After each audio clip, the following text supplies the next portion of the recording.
Welcome back to They Reminisce Over You.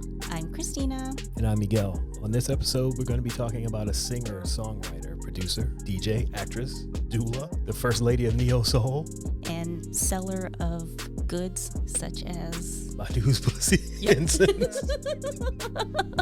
We are talking about Erykah Badu on this episode. And I think after that intro, we should just get right into it. What do you think? I think so. All right, let's go. All right, so Actually, with that intro, before we even get into the bio, we should explain maybe what that scent of hers is. feel free. So she's selling, I think it was candles and incense, among other. I know it was definitely goods. incense. I don't remember if there were candles. Was it literally called? Badu's pussy, yes. She said she cut up a bunch of her panties and burned it or something. Yeah. That's the so actual name. That is some of the stuff she's doing today. But let's take it back to the beginning. Yeah, let's go into back. that bio. My first memory of Erykah Badu was the On and On video, and I don't think I ever really knew who she was before then. I think it was after that I found out she was on the Roots song, You Got Me, Okay. which I think came out before her album, right? I don't remember the timing. Yeah, I guess I never really thought about where she started, but when I was doing some research for this show, according to Wikipedia, which is never wrong, right? Never. Her career began when she opened for D'Angelo in 1994 Right. in Fort Worth, which is where she is from, I believe. Yes. And she's then DFW. and then that's where Kedar, I'm probably saying it wrong, Massenberg, the record label executive that she was eventually signed to, Kedar Entertainment, saw her. And then her first album, Baduism, was released in 1997. Yeah, I'm thinking it's the same thing, just like you said, with the timing of the Roots Mhm. and on and on. I'm not sure which came first. Right. But for this, I'm just going to say it was Baduism. And just seeing the On and On video, I thought it was funny. I didn't know where her style was going to go after that. I didn't know if that was just like a one-off or anything. And I really didn't think she would last too long because she's just looking silly in a video. Yeah, so her video was kind of a play off of The Color Purple, but kind of a little bit goofier. Yes, very. A lot more goofy than that. Yeah, and then she has a very distinct voice, and neo soul wasn't new per se, but it was kind of new-ish during Yeah. that time because She was at the forefront. prior to her, within that 90s era was maybe like Maxwell and D'Angelo. I'm not sure if Jill Scott was before or after, but she was around the same I time. think she was after. I'm pretty sure Erykah was already emerging by then. And that's why she ended up being in the official version of You Got Me, the Roots You Got Me, instead Rather of Jill than Jill. Scott. Because if Jill Scott came before, it would make sense for them to leave her on that Right. song. Makes sense. Yeah. But back to my deep dive into Wikipedia. She's been this sort of conscious person, shall we say, since she was a teenager, because her real name is Erykah as well, but it was spelled more traditionally like Erica. And then it said that as a teenager, she changed it to the way we see it now, Erykah, and Kah, the Egyptian word for inner self. Oh, of Yes. course. And Badu, she chose that after a jazz scat sound. Badu, badu, badu, Yep. badu, badu, So I badu. just thought it was funny. Her real name is Erykah Wright, and my first thing was like twinsies with Easy E. Eric Wright. Well, if you want to take that even further, she's got a kid with the DOC who was signed to Ruthless Records. If we're still doing our 6 And- degrees of separation. Yeah, and her and the DOC have known each other since they were like teenagers. So Yeah. there's another 6 degrees of separation. We went from Erykah Badu to Easy E in one move. Yep. Yeah, so that's pretty much like notable things about her beginnings, I guess. Yeah. There were some other things, like it seems that she's always been in the arts growing up. I think her parents were too. Well, in terms of the album, what were your thoughts on that after hearing On and On Mhm. and probably the other singles, or did you just go straight to the album itself? My memory's a little bit foggy, but I'm pretty sure I heard On and On first. Mm-hmm. And I was like, okay, I I like her, but it wasn't like this immediate, oh yeah, who's this? I love her. Right. Right. But I may have just went straight to the album before seeing other singles. I can't remember. But she does have other songs that I liked a lot. Right. As a first single, I think it was good for maybe just introducing us to her. But Other Side of the Game, Next Lifetime, those songs were the ones where I was like, okay, I like this person. Okay. Yeah, for me, it was probably after I heard Next Lifetime. And then, of course, this was at a time when you actually bought albums. Yes. And not just singles or streaming and all that stuff. You actually had to go out and buy shit. So I went out and got it after seeing that video. Mm-hmm. So Next Lifetime, I remember that video because I'm like, man, she got all the hotties in this video. So Erykah is falling in love with all these different dudes, but she's like, I'm with somebody, so maybe I'll see you next lifetime. Right. And at this point, she is with Andre 3000 from Outkast. Yes. And so in the video, they start off in the motherland. I noted down the dates. So the video starts in the motherland, 1637 AD. And she's with Andre, but she sees Pete Rock across like a pond or something. They can make googly eyes at each other. But then Andre comes running up with a child. So like, don't forget about us. Yeah, so she's just like, maybe next lifetime we'll be butterflies. Right. And then we cut to the movement in 1968. They're all very Black Panther-esque. And now she's with Pete Rock because it's now a next lifetime. Yes, she's got a second chance. Yep. But now she got googly eyes with Method Man. So she needs to meet somebody in her next lifetime. Yep. So maybe they'll be butterflies. So we go back to the motherland, 3037 AD, and she's now with Method Man because she's in another lifetime. Yes. And it circles back to Andre. Yeah. Because, well, they were together at the time, so I guess that made sense for it to be like, oh, we're just going to keep ending up together. Speaking of timelines, I don't know if it was known that they were together at this point. I think it kind of became a thing with the next video. Right, because, again, 1997, we just didn't have access to information like this. So did Next Lifetime come out before Other Side of the Game? Yes. So I think with him being in the video twice too, like that kind of was like, what's going on here? I feel like we knew they were together at this point. And I don't remember. I'm thinking the videos is what kind of brought it to the forefront. But if we didn't know, by the time Other Side of the Game came out, then it was pretty obvious they were together because they also made their pregnancy announcement in this video.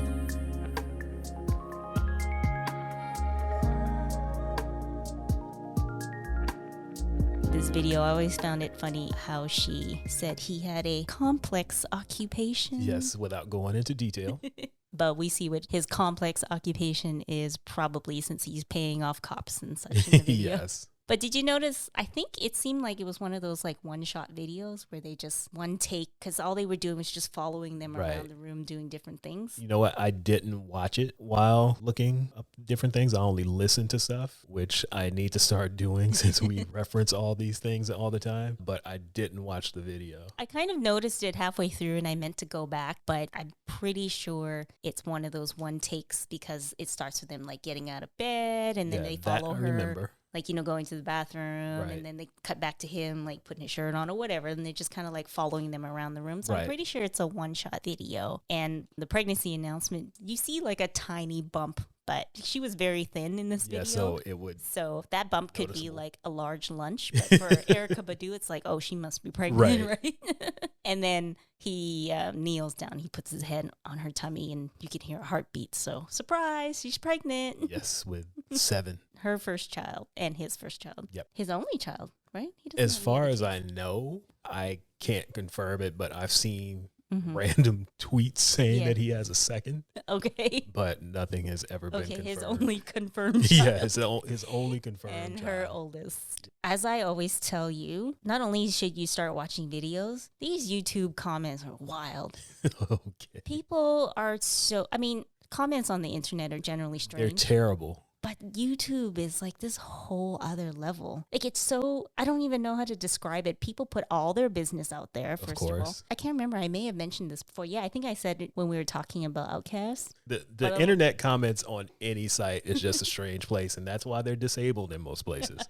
Yes, yes. Sidebar, I've been working on starting my own YouTube channel for my web dev stuff, and I am contemplating leaving comments off I wouldn't do it. because, yeah, Because what good is it going to do you? I don't know. I'll decide when it happens. All right. Okay, We'll keep you posted. let's go back to Erykah. Yes. So, again, if you didn't already know at that point, you knew that they were together. Mhm. And I think this was the beginning of the idea that Erykah is able to put a hold on these men because it seemed to coincide with him changing his look. Yeah. I don't think it was then. It may have been the next one that kind of made it like, oh, she's doing this to these people. Was it Common next? Yes, Common was next. Yeah, so then when Common started wearing the knit caps. Yeah, that's when it kind of became, okay, she's got a hold on these guys.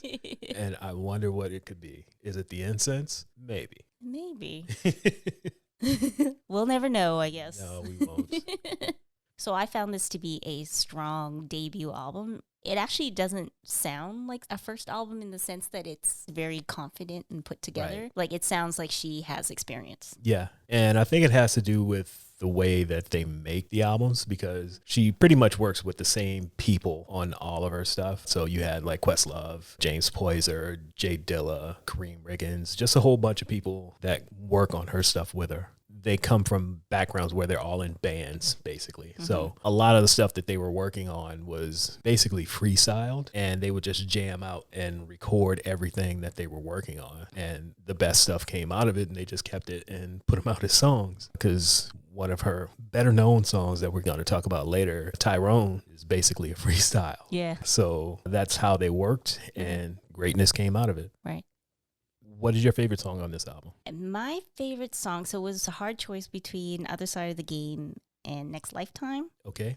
But I think I'll have to pick Next Lifetime. All right. That's fair. I love every song on this album. I literally can't choose one. But since I have to, because that's what we're doing here, I'm going to go with 4-Leaf Clover. That's going to be my choice. That one, I put a note as more R&B than neo soul. Yeah. I think that song is a little closer to what I would normally listen to before Erykah. Okay. But I did try to choose between Other Side of the Game and Next Lifetime because I liked how she kind of ushered in that neo soul for the 90s. Right. Whereas 4-Leaf Clover is like, of course I would like that song because Yes. it sounds more like the R&B that came before it. Yeah. This is definitely a no-skip album. It is, which you love to say and throw out there, and I agree with this one. And I wanted to point out something. It's kind of like our Missy discussion where people have notions of what the person is like because of maybe like how they look or how they dress. And so because she's always wearing these head wraps and talking about, you know, Mother Earth and this and that, Yes. that people think she's sort of like this kind of Zen Earth Mother. Mm-hmm.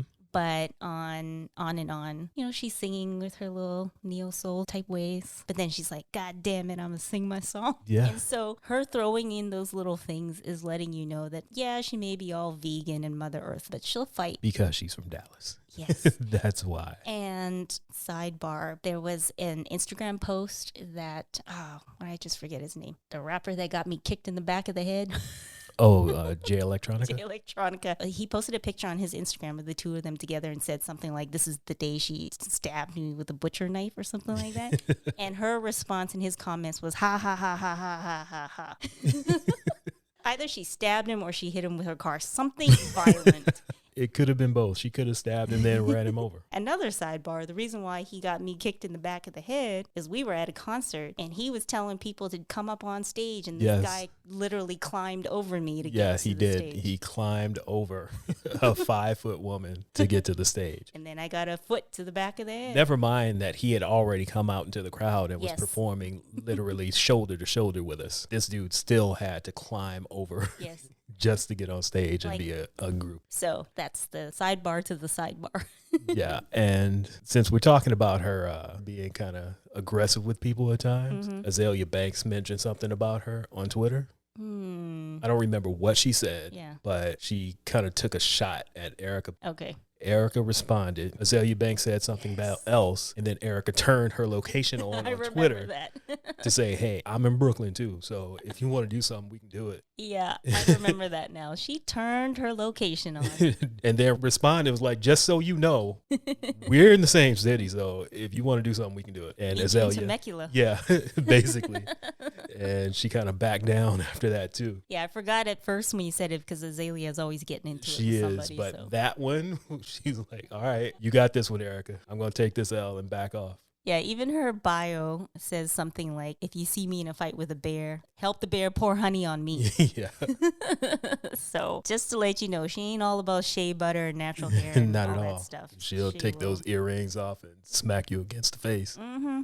Or run you over and stab you. Or run you over and stab you. All three.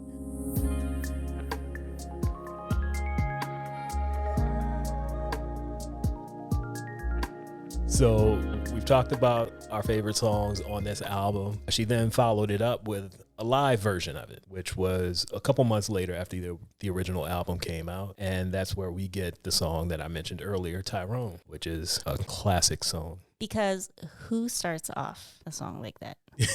Exactly. It's up there with the Amy Winehouse opener. Yes. We won't say what it is because we're planning on doing an episode about opening lines for songs. Yes. But so either you know it or you can look it up. Or you can wait until we do it. Yeah. I'm so tired of your shit. And You'll never buy me nothing. And then the entire crowd is like, ah! Yeah. You know, there's a lot of women in that crowd who are like, oh, I feel you.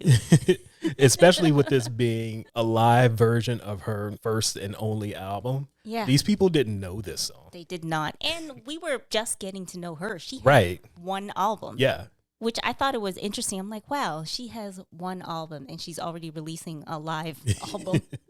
Because that's how great her stage show is. Yeah. I actually like this album better than the first album. I can see that. Yeah, because I like the live arrangements, I guess. Is that what it's called? And there's a couple covers on there as well. Yes, because it's like you get what you loved about the first album plus bonuses. Right. So I loved the covers. I really, really loved Stay. And then you get Erykah's like personality shine through with her little chit chat in between where she was like, I wanted to perform this on the Soul Train Awards, but I was scared. And not only that, she does more singing with an A in the performance than she does on the album. So you get to hear her voice a little bit more too. And then the performance just kind of added a little bit more. It's all completely live. Yeah. So it has more jazzy elements to it. A lot of improv that, like we mentioned earlier, like they jam when they're doing the album. So obviously they'll do it on stage as well. Yeah. So the two covers, Boogie Nights All Night Long, and then Stay, which is Chaka Khan. And I realized I actually hadn't heard Chaka Khan's version, the original version, so I looked it up. And I know you're usually not a fan of covers, but I don't know if this is sacrilegious or if people will just be like, oh, you young people, as in like I ain't young, but the people older than me are like, y'all don't know anything. But I actually like her version better than Chaka's. I can go with that as well because I'm not a real big fan of that song anyway. Yeah, because I love Erykah's version. And I think it kind of surprised me because you didn't hear her sing like that on the first album. I was like, I didn't know she could do all that. Another sidebar. When I was looking up the Chaka Khan version, the album cover, you need to look it up. There's a lot going on. There's like a cop with some guy piggybacking on him with flip-flops on. There's just a lot of people. It was the 1970s and there were a lot of drugs involved. It looks like drugs were involved because this guy kind of like hugging a woman and he's got his tongue out. All right, let me look this up. I think it's the cop with the dude in flip-flops on his back that I was just like, what is going on? All right, let me look this up. So it's the album cover for Street Player. But yeah, I don't want to see men's feet. All right, the internet's doing weird shit, so I'm going to leave it alone. Just look it up after. I will. One of the reprises, I don't know how to pronounce that word. She does a little chit chat and she's explaining what an ankh is. Yeah. I was like, okay, this is very, Mother Earth. But I have a small confession. Okay. I had an ankh ring because she would always wear them. So I was like, oh, I want one too. I did not have an ankh. I listened to this music. I didn't live it. Well, I mean, I didn't take it too much farther than just a little ankh ring, but Can you imagine me walking around with a head wrap looking like a fool? I would like to see it. Like the Monique gift. I would like to see it. No. I know my limitations. A little ring is not going to hurt nobody, but Okay. anything more than that, and I would just be Boo-Boo the Fool. All right. Yeah, so if I had to choose between the two, I actually prefer this over the original album. Okay. I don't. I like it a lot, but I prefer the original album over the live album. No particular reason. I just do. I also like the studio version of Tyrone over the live version too. I like the live version better. I'm probably the only person who prefers the studio version over the live version. Another thing I appreciate about this is, sometimes when people do live shows, they just do too much. Yes. They change the arrangements too much. You want to enjoy the songs that you know, so you're trying to sing along, and then all of a sudden you're like, hey. Why don't you just call Lauryn Hill out by name? I wasn't directly saying Lauryn Hill, but it happens. What I liked about this was it made the songs sound new, but also familiar. Yeah, you can't go too far with it.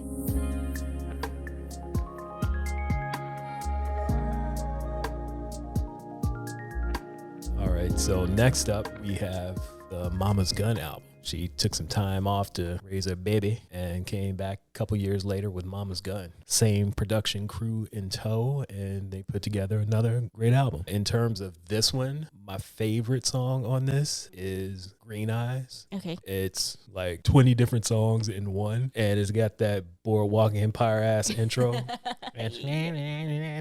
I love it. Yeah. That one and Bag Lady are my favorites on this album. I prefer the remix of Bag Lady over the album version because this one is closer to the original sample rather than the Dr. Dre Explosive remix. Yeah.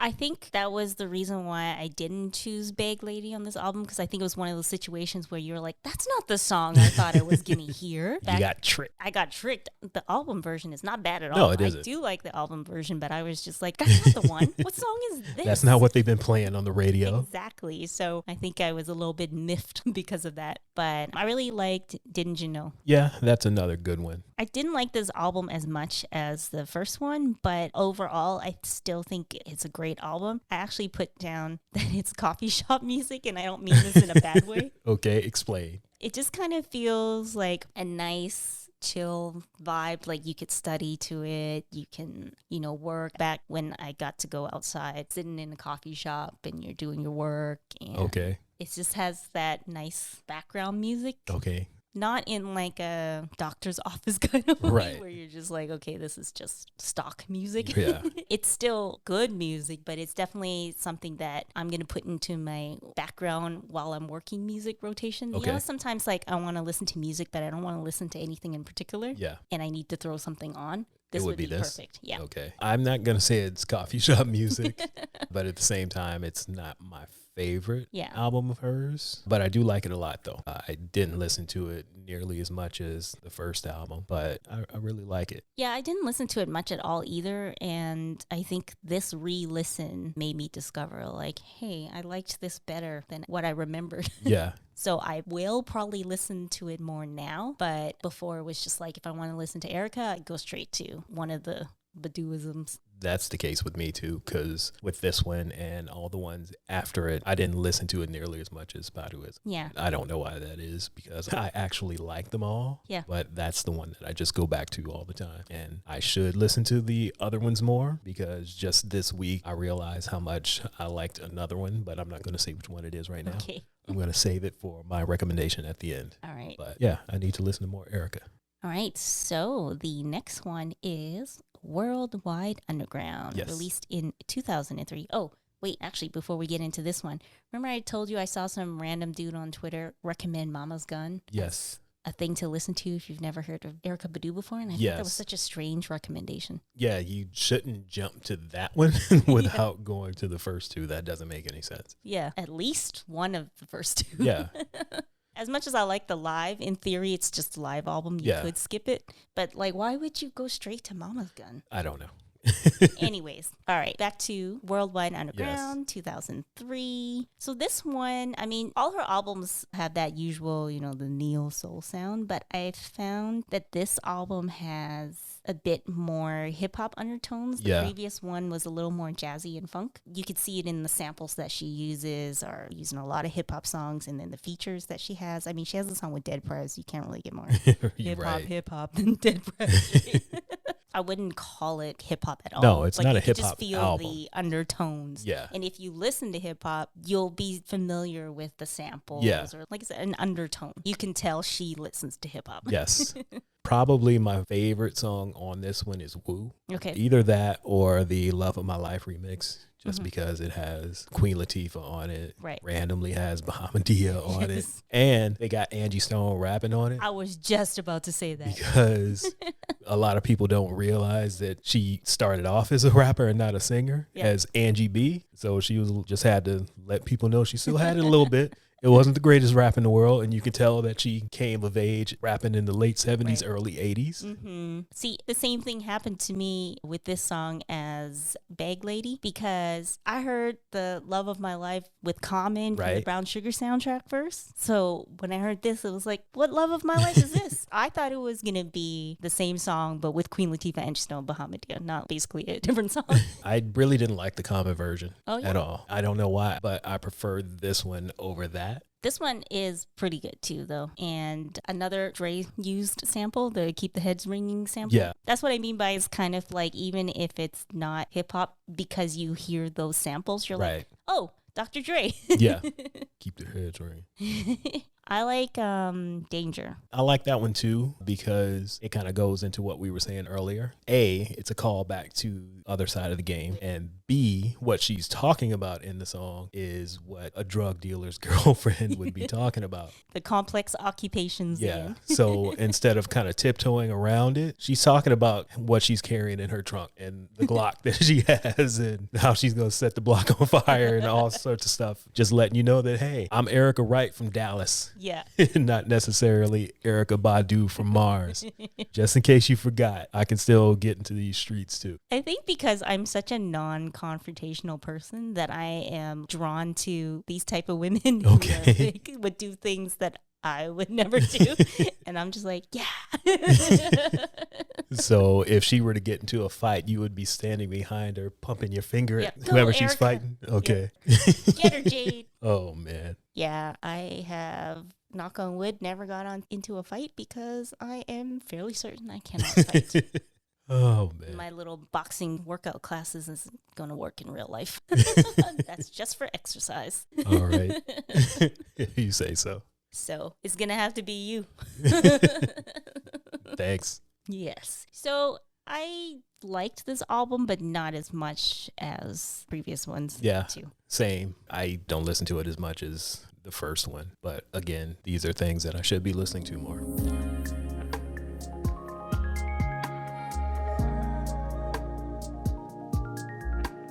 Well, the next album then is New America, of course, spelled Amerykah.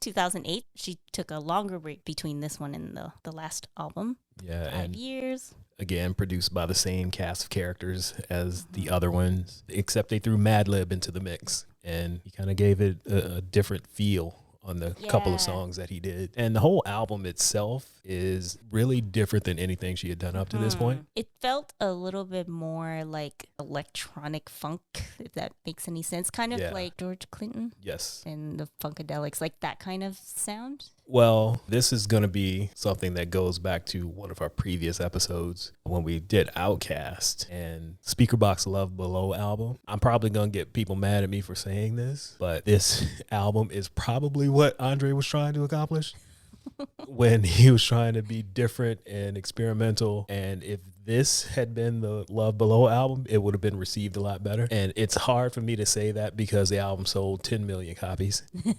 So there are people who love it. Yeah. But I think this is what he was trying to do. And just for me to start up some controversy, I'm going to say that Erykah was like, let me show you how to do it. Like you think you know what you're doing, but When did The Love Below come out now? I can't remember. 2005, 2006. So it was before this. Yeah. So I'm sure it didn't happen, and I'm making this story up in my head. But the way I think it played out is she listened to it like, you know what? Nice try, nice effort. Let me show you what you should have done. I have no opinions on this matter because I've never thought about this theory. I didn't either until I was listening to it the other day and was like, this is a better version of The Love Below. I'm hearing this theory for the first time, so I haven't had time to process it yet. Well, if there are people out there listening to this that have heard this album and Love Below and you think it's a good comparison, let me know. If you think it's a horrible comparison, let me know. Well, but that's what I'm going with. All right. I guess also I don't have much of an opinion on this because this is the album I like the least from her. Okay. And also, again, not for any bad reasons. Like, I don't think it was a terrible album. I just think this went into the not for me category. Okay. Like, this just isn't my style. Okay. I like elements of funk and stuff, but I think this was too experimental for me. All the other albums still had elements of R&B and hip hop, so it's still more in my realm. But with this, I'm like, aside from Honey, just wasn't for me. Okay. And of course, because Honey sounds like yes. the previous stuff, right?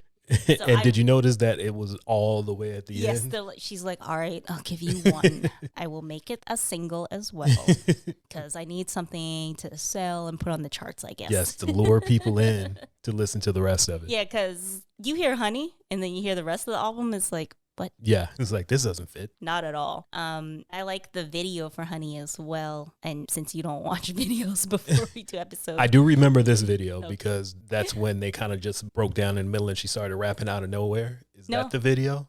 This is the one where there's someone going through the record store. It's pretty entertaining because you see her recreate a bunch of different album covers. So it'll be something like Paid in Full, and then Minnie Riperton, and then Grace Jones, and then Nas, and De La Soul. She even did Olivia Newton-John. Then a random monkey puppet pops up at the end and just says, "Y'all sell gift cards?" I don't remember and then that. it just ends. I think the one where she's randomly rapping is Love of My Life. I think it's Love of My Life, yeah. It's when they were in the stairwell and she just did this really weird 80s type rap. Yeah, but that puppet thing, I completely forgot. I was like, what the hell? Y'all get any gift cards? I'm going to have to go back and look at that. I almost didn't want to tell you that just so it could surprise you at the end. But also at the same time, I wanted to tell you and anyone listening to make you go watch it. Yeah. Just to see that. This one for me is not for me, aside from the one song. Yeah, I like it. It's probably, as I said before, it's my favorite album of hers outside of Baduism. That's because you listen to that stuff. I do. And just the production on it, like the song that Madlib did, The Healer, that song is perfect. She's kind of whispering on the song and the beat is just good. Madlib's production is just kind of out there anyway. So it works for me. I probably won't listen to this one. If you were to put it on, I'm not going to be like, turn that shit off. But I don't think I would go out of my way to listen to this one again. You're going to hear it in the car for the next couple weeks. All right.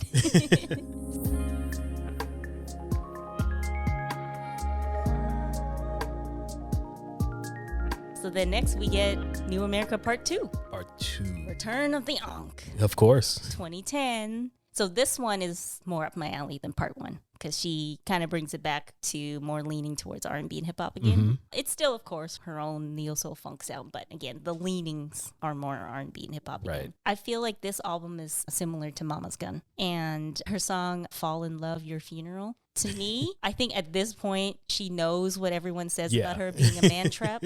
So the song is basically like... do it if you want to. Yeah, I mean, it's your funeral. Right. Because I'm going to take over your life, change everything. And she pretty much says that in the song. So I think she knows how to make fun of herself. Yeah.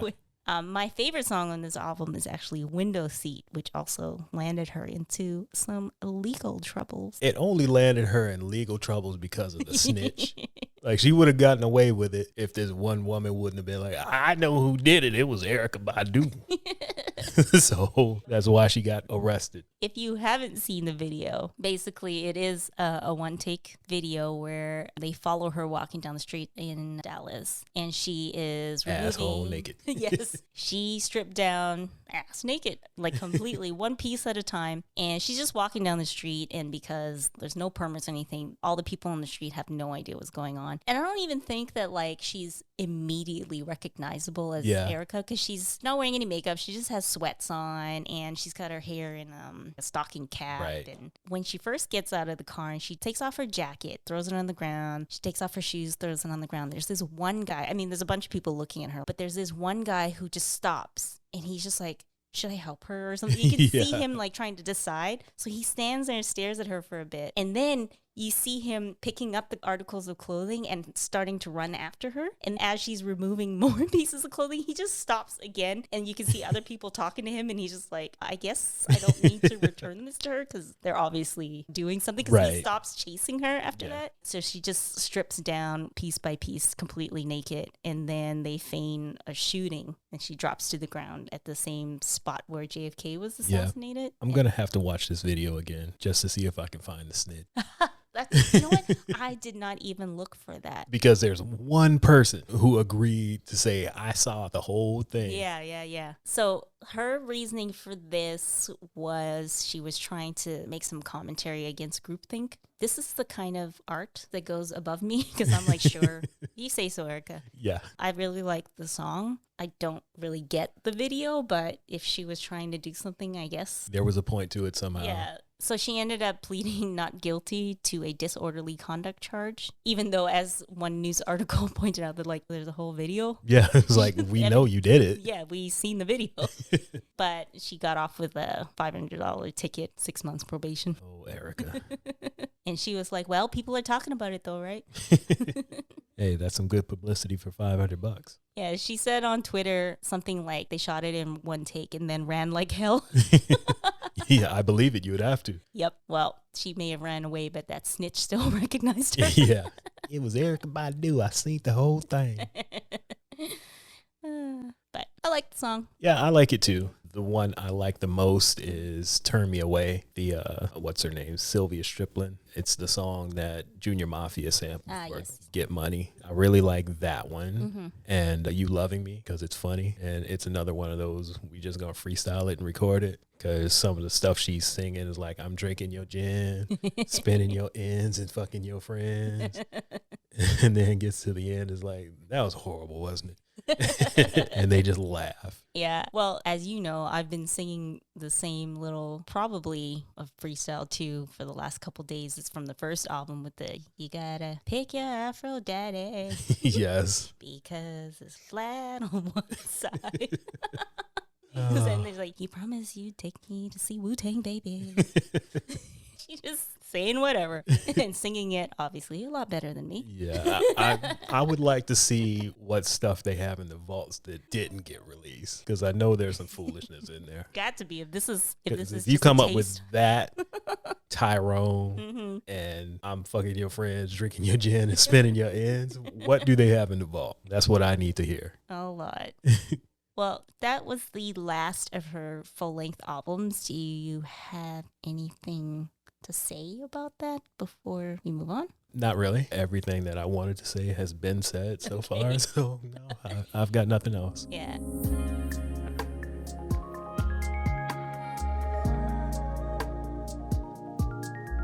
She did have another mixtape, not the playlist that you had mentioned. What was it called? I don't remember. Let me look. Feel Better World. Oh. Love, Miss Badu. Just a bunch of songs that she likes, and she put together a playlist, basically. There's a You Can't Use My Phone mixtape where it's just basically a compilation of a bunch of phone-related songs. Yes. She does a sort of like Mr. Telephone Man. It's cute. She has one over Drake's Hotline Bling. Hotline Bling, but it's not on here. No, for sample reasons. That one didn't get cleared. Okay, because I was like, I could have sworn it was in this compilation because it makes sense because it fits in with the phone stuff. Yep. And she has a Drake sound-alike on this album too. That wasn't Drake. No, that's not Drake. I just assumed it was him. No, that's a guy that she got that sounds like Drake. Wow. And then she told him about it. And was like, yeah, I got this guy that sounds like you on 3 different songs on this album. He just laughed it off and said some sort of inside joke that they have with each other. I don't remember what it was, but he's aware of the fake Drake being used in his place. And then she has a "You Don't Have to Call." Oh yeah, the Usher. Usher, but then she what said, did the song say? "It's okay, squirrel." Yes, yeah, that's it. It's okay, squirrel. What does Usher say? You don't have to call. It's okay, girl. Yeah. And I'm like, squirrel. Why would you choose squirrel? Because Erykah. True. That's why. And she's got the song with her first baby daddy on here, Andre 3000. I don't remember it now. Yeah, it's called Hello. It's the last one. Yes. I think that's the only song they have. No, I take that back because she's on a few Outkast songs. But that's the only song of hers that he's on. Well, you know, as I do, I always look up the Billboard chart history. That's why I don't. So, top 100. She had 0 number 1 hits and 2 top 10 hits and 8 songs overall in the top 100. Can you guess which song charted the highest in the top 100? I'm going to say either Tyrone or Window Seat. Wrong and wrong. Oh. Bag Lady, number 6, was her highest charted song on the top 100. Okay. And then on the hot R&B and hip hop songs, she had 3 number 1 hits. So can you guess what the 3 number 1 hits are on this list? Love of My Life, Tyrone, and On and On. 2 out of 3. Okay. Love of My Life, Bag Lady, On and On. I'm surprised Tyrone didn't chart higher. Me too. I'm also surprised Next Lifetime or Other Side of the Game didn't chart higher, just because I feel like those are fan favorites. Or maybe it's just my favorites. Yeah. Love of My Life, Bag Lady, On and On peaked at number 1 in the hot R&B and hip hop songs. And then the rest are like not even high. Tyrone's not on here at all. That's surprising. Yeah, maybe. There's a couple different categories. There's like R&B and hip hop airplay versus hot R&B hip hop songs. I usually just look at that one. I don't know what the difference is. I couldn't tell you what they are, but I don't know. So if I go to airplay, let's see if Tyrone gets there. Okay, so on airplay, Tyrone peaked at number 1. I don't know. I don't know what the difference is. So when I give these Billboard numbers, just know I only look at Hot 100 and Hot R&B hip hop songs. Okay. There's a bunch of stuff: R&B and hip hop airplay, R&B hip hop digital song sales, R&B hip hop streaming songs. I don't know. So that's that. If you want to look at the other charts, then you can go to billboard.com. I'm good. Thanks, love. Enjoy. So, I mean, that's pretty much her musical career, which spans many years. Closing in on 30 years.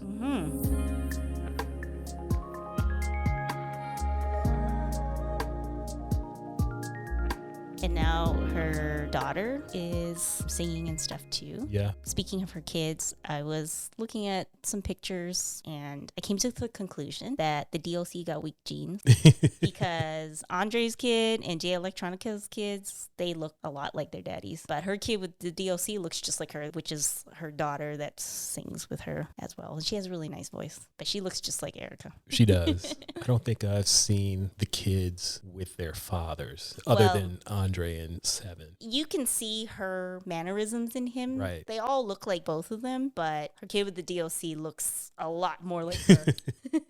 Okay. I will look into that once we're done.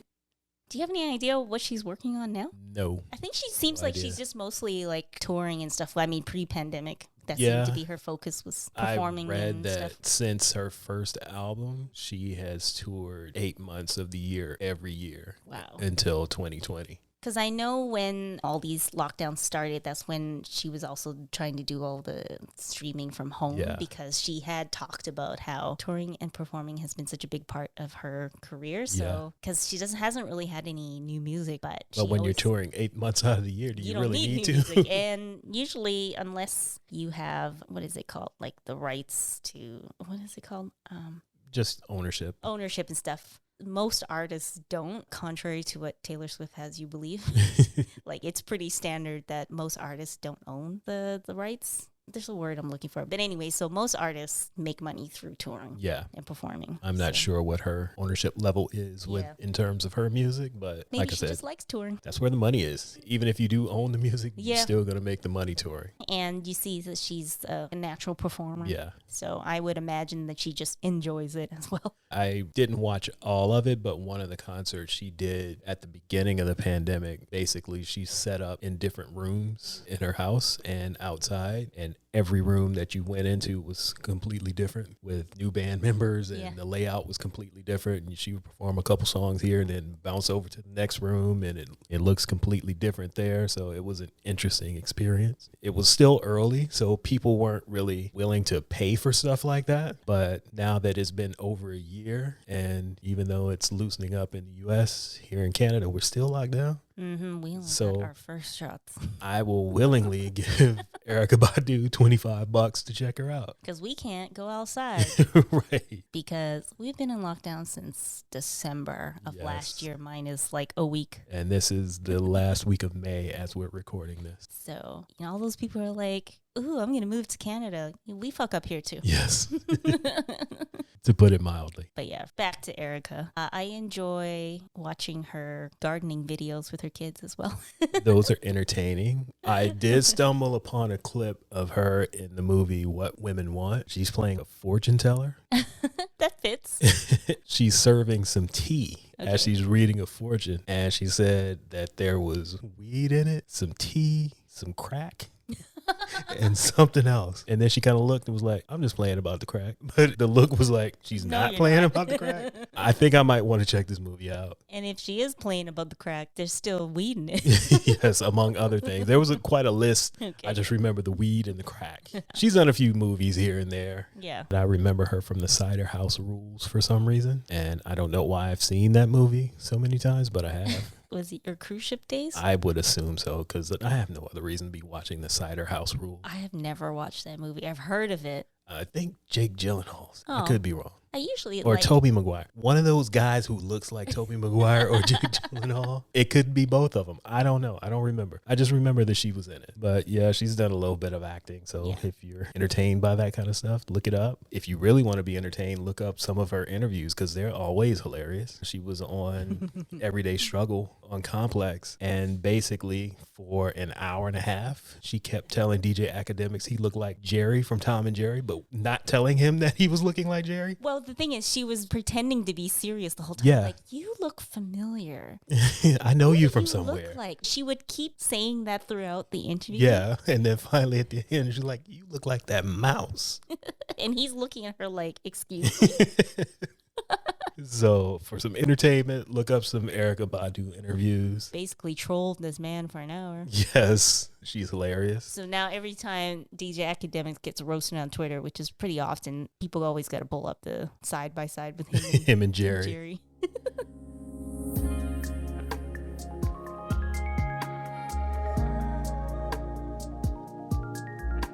I think revisiting this has reminded me that, just like you were saying, I need to listen to Erykah Badu more often. Outside of the first album. Yeah, outside of the first album, because I would say I do listen to, well, technically first and second album, but they're just... Yeah, it's basically the same basically thing. The first album. I do listen to those semi-regularly, but I definitely need to listen to the other ones a little bit more. Okay, with that said, what would you suggest that the listeners check out? Whether it's a Erykah movie, a song, album, what is Christina's pick? My pick is, I say watch her videos. Okay. Yeah. Okay. Because she's kind of goofy. Not all of them are, but most of them. Yeah. They're all entertaining in some way. Yeah.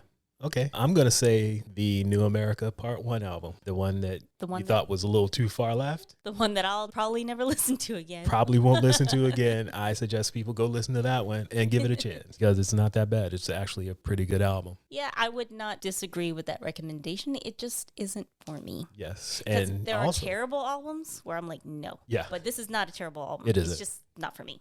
I say go listen to that. And also, if you want to go buy some merch, go to baduworld.com and buy some Badu's Pussy Incense. I think it's sold out. She'll put some more back up. There are also hoodies and such as well. But they're not named Badu's Pussy. They are not. In case you want to be compelled into wearing knit caps and knit pants and walking around barefoot and dressing such. like Andre 3000 and Common in the early 2000s. Remember how scandalized everybody was when we found out that her locks were fake? I don't remember that. I remember them being fake, but I don't remember the outrage. Oh, people were outraged because they're like, well, what? I think it's since then it's been kind of obvious because of just the hair pieces that she's out and about in. Yeah, well, it's it's a little more obvious now. Yeah. So, but there was some outrage. okay, I'm gonna have to recall that from the recesses of the memory. Yeah. That's all I have for Erykah Badu.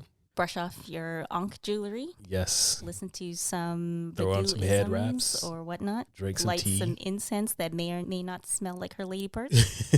all of that, and just enjoy Erykah Badu's work. Yep. And on that note, we're going to end here. Thank you again for listening. Make sure to tell a friend and keep that chain going so we can build up our listener base. Yep, so that we can keep going. Exactly. Check us out on social media. We are at Troy Podcasts on all social media platforms, including Black Planet. Oh, you finally made the page? I've signed us up for Black Planet. It's official. Troy Podcast is on Black Planet, as well as Instagram and Twitter. How about you try not to get yourself kicked off Black Planet this time? I will not get kicked off Black Planet this time. I didn't get kicked off. I left willingly, like Trump. Okay. Willingly left Black Planet. Okay.